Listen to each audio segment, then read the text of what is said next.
The Duelist is Ridley Scott's first film and movie adaptation of the book The Duel by Joseph Conrad. It has the dueler, Lieutenant Gabriel Farad, played by Harvey Keitel, and the duelee, Lieutenant Armand de Huer, played by Keith Carradine. And there are multiple confrontations between each other over the course of 16 years, 4 years shorter than the actual events that the book is based on. The core.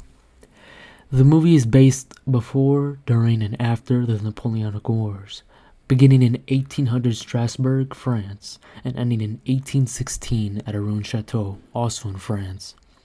The decor in the rooms that the main characters enter and exit, from which they meet several people, is accurate to what would be from a small slummed room in Strasbourg to a winter camp in Russia to a grand table at a wedding lavished with food in 1816. The lighting in The Duelist isn't used to bring attention to anything. It's more used as, well, as lighting. There's no artificial lighting, and The Duelist, it mostly uses natural lighting, as we're only spectating the lives of the main characters, such as sunlight, candlelight, and firelight, from either campsites, they're on a campaign, fires from homes, or on the sunlight during a duel. It only relies on that. Space. The space in The Duelist is wide and open at times, showing off wide stretches of wilderness, from the wide steppes of Russia to the woodlands of France. But the movie mostly takes place outside, with inside spaces being reserved for talking and advancing the plot of the movie, like when the dueler gets mad at the duelee and orders him outside to duel.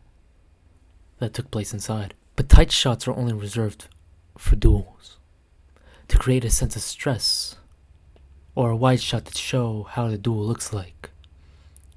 And along with the sword sounds, it creates a sense of what the viewer would feel if they were in a duel. Close, nervous, scared that either of them could lose their life. It creates tension with the tight shots that it has.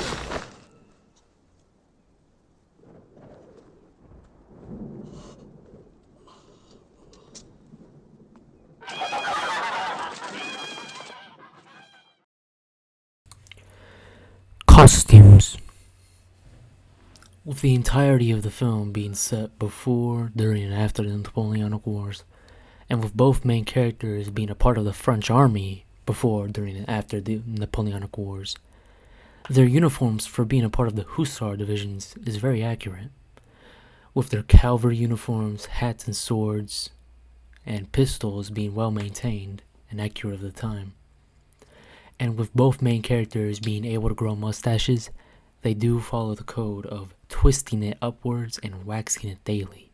They also have hussar braids on the sides of their faces, which was a real hairstyle utilized by many people, not just the hussars, because they were twisted so tightly that if a blade were to come upon it, it could actually stop it because of how thick the braids were.